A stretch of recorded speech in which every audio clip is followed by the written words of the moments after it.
Oke, baik teman-teman semuanya. Hasto lagi. Hasto. Kenapa sih harus hasto? Kalau nggak hasto, ya nggak hasto. Setelah ditetapkan sebagai tersangka, kemarin tanggal 6 Januari dipanggil oleh KPK. Tapi tahu nggak? Mangkir. Iya, mangkir lagi. Tahu sendirilah ya, kemarin Yasona Lawli dipanggil mangkir juga. Sekarang Hasto dipanggil mangkir lagi. Alasannya karena ada jadwal yang sudah direncanakan. Enak ya jadi sekjen. Untung dia sekarang bukan penguasa. Coba kalau penguasa ya nggak jadi tersangka. Begitu ya mereka itu. Nggak tahu kenapa. Oke, langsung saja kita simak video Pong Parbelak teman-teman sampai selesai mengenai Hasto ini mangkir dipanggil oleh KPK sebagai tersangka. Ya, mari kita simak sampai selesai biar teman-teman tidak gagal paham, oke? Setelah tanggal 24 Desember kemarin Hasto ditetapkan KPK menjadi tersangka. Nah, hari ini KPK memanggil Hasto. Hasilnya Hasto tidak datang. Karena apa? Sedang berhalangan. Aduh. Halangan kau toh, iya. Karena apa? Persiapan ulang tahun PDIP. Jadi katanya kalau bisa dijadwal ulang. Enak banget ya. Kalau bisa nanti aja setelah hari ulang tahun. Setelah tanggal 10. Enak ya jadi sekjen ngatur-ngatur.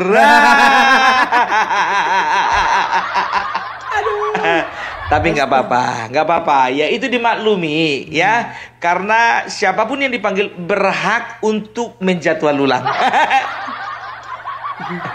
Sama Yasona gitu juga jadwal ulang. Asal betul untuk persiapan ulang tahun PDIP. Tapi lucu ya, lagi ada masalah bisa yang ngerayain ulang tahun. Kalau kami jujur aja, kalau ada masalah ekonomi di keluarga kami, ditunda itu ulang tahun. Ya tapi bisa juga dibikin ulang tahun biar apa ya kan, biar tetangga gak tahu kita lagi ada masalah.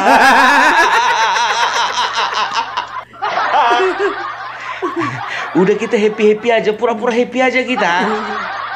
Lalu kita adil lihat partai sana kayak ada masalah kita, padahal memang ada. Gak usah kalian tutup-tutupi. Mengundang siapa?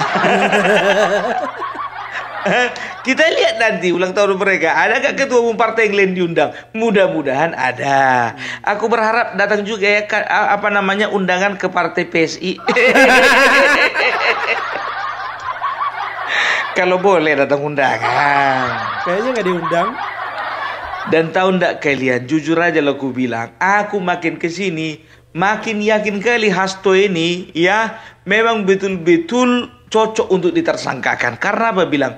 Jadi ada beberapa fakta ya yang bisa kukatakan ya nggak mungkin nggak bisa ditersangkakan lah. Yang pertama, tahu ndak kalian? Hasto ternyata memberikan uangnya sendiri. Ingat, memberikan uangnya sendiri sebesar 400 juta untuk memberi uang suap. Bayangkan kalian, uangnya sendiri loh, bukan uang si Harun Masiku. Itu beda itu.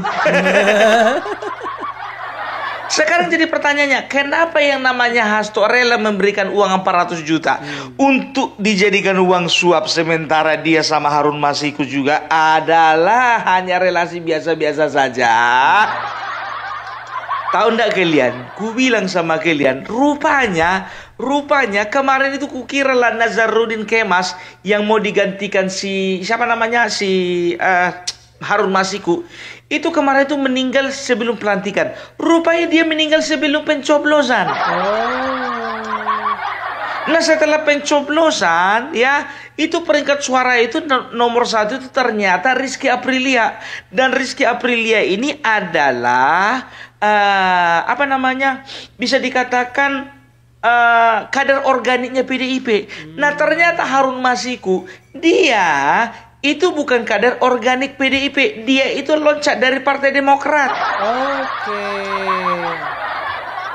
Nah, itu pun di daerah Sulawesi, kan begitu. Nah, dari Sulawesi, ya, bagaimana caranya supaya Harun Masiku ini bisa diselipkan biar bisa masuk ke DPR, ditaruhlah dia di Sumsel.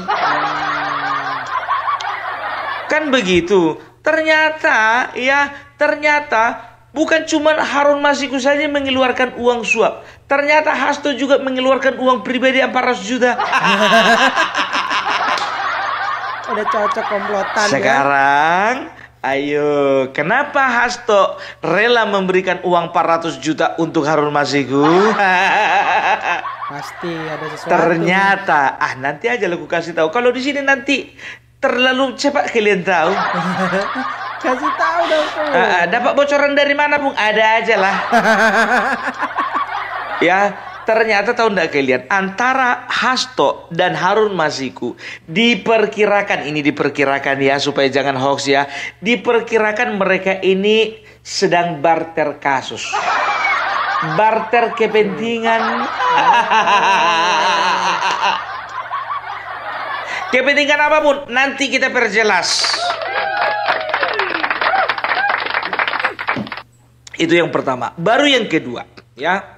Yang kedua ya, jadi si Harun Masiku ini ternyata ya beberapa hari sebelum menghilang ya, dia itu sempat berkomunikasi dengan Hasto lewat telepon. Nah, Hasto ya ternyata dia menyuruh supirnya sebagai penengah antara Hasto dengan Harun Masiku.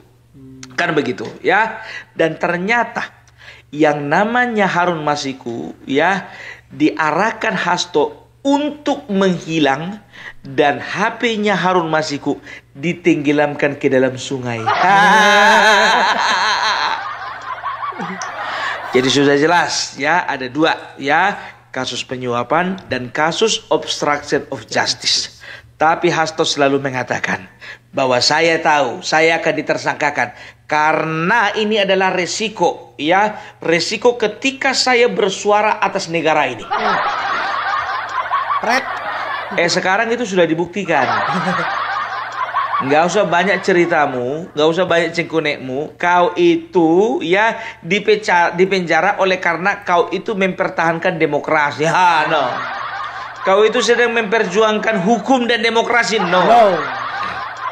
Penjahat. Ya, kau itu ya akan sebentar lagi akan dipenjara karena memperjuangkan Harun Masiku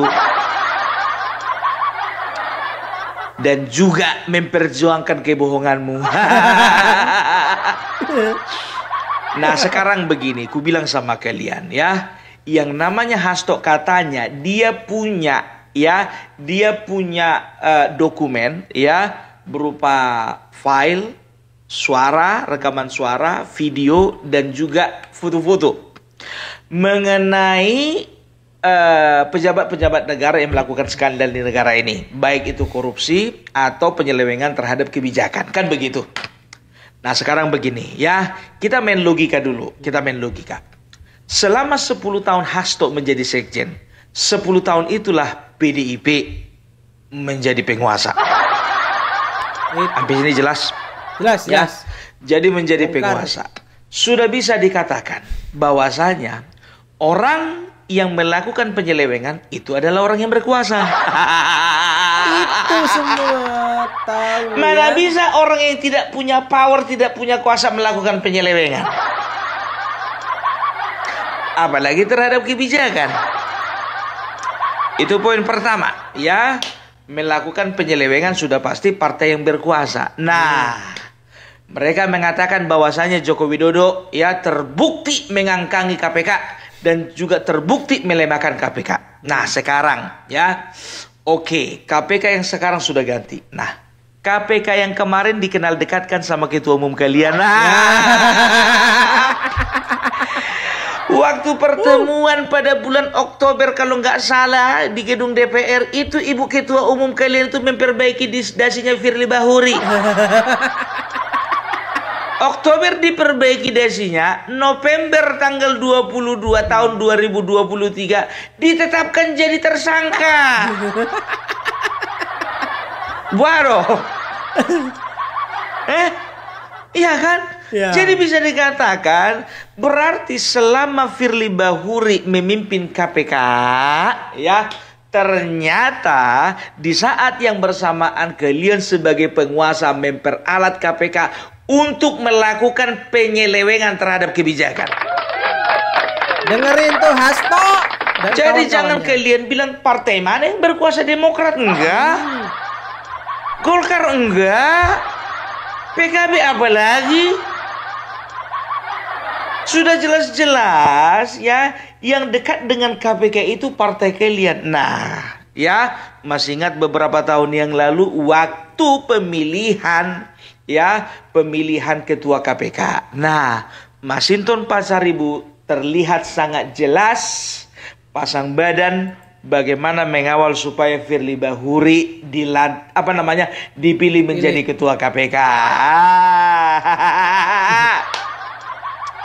Banyak media kemarin itu menyoroti. Gak mungkin ku karang-karang ku kitik-kitik. Ya, baca kalian, cari kalian di Google, kedekatan Firly Bahuri dengan partai PDIP. Jelas itu semuanya. Sekarang Hasto, ku bilang sama kau, video yang mana? Untuk apa? Kalau misalnya kau punya video, ngapain kau notariskan dia apa di Rusia? Mau laporan kau sama Putin? Lapor sama ketua umummu. Ini kau titip pula sama si Koni. Nah, sekarang ku bilang ya sama kalian. Ya, ini nih. Ini kalau ku bilang ini bisa dikatakan ini fakta ini. Ya, menurutku ini fakta. Ya, jadi waktu 10 tahun kemarin Bapak Jokowi sebagai seorang presiden, bisa dikatakan beliau itu adalah presiden yang teraniaya. Berkuasa tapi seolah-olah tak berkuasa.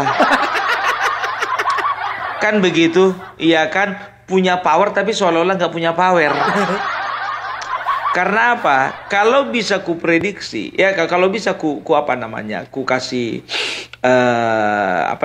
pendapatku, ya, bisa dikatakan Bapak Jokowi di dalam menjalankan pemerintahannya itu selalu dimonitor sama Ibu Ketua Umum. Ya, selalu ya dimonitor. Kalian tengok aja, pernah nggak kalian tengok tertangkap mata kalian melihat foto di mana Ibu Megawati duduk di sini, Bapak Jokowi duduk di sana Puan Maharani foto-foto. Ngevlog. Ya, jadi bagi Megawati, ya, yang namanya Jokowi itu tidak lebih dari sekedar petugas partai. Kan begitu, ya. Ku bilang sama kalian, jujur saja, Bapak Jokowi itu pasti terbeban pikirannya. Bagaimana caranya mengutamakan kepentingan rakyat dan dalam waktu bersamaan mengutamakan kepentingan partai. Sudah nyata, sudah jelas bahwasanya Ibu Megawati mengatakan setiap kadernya adalah petugas partai. Ya, Arteria Dahlan mengatakan bahwasanya ya dia itu merasa senang melayani Ibu Ketua Umum, melayani the Royal King, the Royal Family. Makanya dia serahkan begitu saja sama Romi Soekarno. Ya, waktu mau jadi anggota DPR. Kan begitu, ternyata dia korbankan semuanya demi keluarga Megawati. Jongosnya. Nah, ternyata ya Bapak Joko Widodo ini bisa dikatakan, kalau aku lihat ya, di dalam pemerintahannya itu dia pasti punya relasi yang baik dengan orang-orang PDIP. Dan dia sudah bisa dikatakan bisa memilih, ya, dia itu bisa memilih dan memilah mana yang kawan sejati dan mana yang bukan kawan sejati, ya, walaupun di dalam sebuah partai, di dalam partai yang sama. Nah, dalam PDIP itu sendiri kader-kadernya itu terbagi menjadi dua. Ya, pertama loyalis kepada Ibu Ketua Umum dan kepada partai. Yang kedua, mereka itu loyal terhadap Joko Widodo dan juga kepada partai. Kenapa aku katakan demikian? Ya, karena bisa dikatakan di dalam partai, di dalam PDIP waktu itu, walaupun Ibu Megawati menjadi ketua umum, tidak bisa dipungkiri kekuasaan terbesar di bangsa ini adalah presiden, kan begitu. Nah, otomatis akan banyak kader-kader dan juga simpatisan-simpatisan itu yang bukan hanya mendekat kepada Ibu Megawati, tapi juga mendekat kepada Bapak Joko Widodo, kan begitu ya. Nah, seiring berjalannya waktu, ya, mulailah pecah kongsi antara Ibu Megawati dengan Bapak Joko Widodo, ya. Jadi dengan segala perlakuan-perlakuan buruk yang diterima Bapak Joko Widodo dari partai, dari Ibu Megawati, dia dikatakan pengkhianat, dia dikatakan anak durhaka, ya, dia terima begitu saja. Nah, di Pilpres, ya, dihantamlah ini PDIP, ya, dihantam PDIP oleh karena apa? Karena sebetulnya karena kesombongan mereka, gitu loh. Aku masih ingat, ya, Megawati mengatakan kita akan kalahkan mereka dengan 1 putaran. Rupanya mereka yang kalah. Ya, jadi terjadilah, ya, Kim ini menang, kan begitu. Nah, pokoknya menanggung malu lah waktu itu PDIP. Nah, harapan satu-satunya PDIP adalah pilkada. Mereka masih tetap merasa paling besar. Biasa itu, ya kan, suara paling kecil, jumlah suara paling sedikit, tapi ngerasa paling besar, keluarnya besar kali, kan begitu. Nah, ternyata pilkada Kim ini bertambah menjadi Kim plus, ya. Jadi ditambah-tambahlah dengan PKS, merapatlah juga PKB, ya. Pokoknya bisa dikatakan partai-partai lainnya merapat, kan begitu. Tinggallah PDIP seorang diri. Berana. Tinggallah PDIP seorang diri. Nah, mulai dari situ bertempur habis-habisan lah. Nah, sekarang, ya, bisa dikatakan, ya, partai dan juga kader dan juga simpatisan, ya, mereka ini memang berjuang habis-habisan, ya, berjuang memang total gitu loh. Makanya kita lihat, ya, waktu pilkada kemarin sama gempurannya dengan pilpres kemarin. Karena apa? Karena Bapak Jokowi bersama Bapak Prabowo, ya, mampu, ya, untuk memanage partai-partai yang ada di lingkaran mereka untuk bekerja maksimal. Begitu juga kadernya, begitu juga simpatisannya. Nah, ya, rakyat pun juga pasti terkesan dengan apa yang dilakukan Bapak Prabowo dan juga Bapak Joko Widodo ini. Ternyata, ya, banyak dari partai PDIP ini yang ada di daerah, ya, mau yang ada di pusat ataupun di daerah, ya, itu ternyata mereka itu masih menyimpan simpati kepada Bapak Jokowi. Yakin, karena apa? Karena bisa kita lihat, ya, termasuk salah satunya kantong PDIP yang ada di Jawa Tengah itu berhasil dikuasai Bapak Prabowo dan Bapak Jokowi. Sumatera Utara begitu juga, ya, direbut oleh Bapak Prabowo dan Bapak Jokowi. Aku katakan Bapak Prabowo dan Bapak Jokowi, ya. Aku nggak mau bilang cuma Bapak Prabowo sendiri. Karena apa? Karena ada andil dari Bapak Jokowi, ya. Kalian lihat saja, banyak kepala-kepala daerah itu yang foto-foto sebelum melakukan pencoblosan, foto-foto dulu sama Bapak Joko Widodo, kan begitu, ya. Dari situ kita bisa melihat bagaimana, ya, mereka itu mengharapkan support, endorse dan juga doa dari Bapak Joko Widodo. Salahnya mungkin saja ada beberapa calon-calon, ya, yang dari PDIP sebetulnya kepengen juga foto-foto. Nah, banyak di antara mereka, ya, masuk ke partai PDIP karena Bapak Joko Widodo. Itu dia. Tapi nggak semua orang ketika Bapak Joko Widodo, kan Bapak Joko Widodo kan belum dikeluarkan dari kader, kan begitu, dari partai, ya. Makanya mereka tetap bertahan. Yakin aku, kalau misalnya PDIP mengumumkan Joko Widodo dipecat jauh hari sebelum pilkada, makin hancur mereka.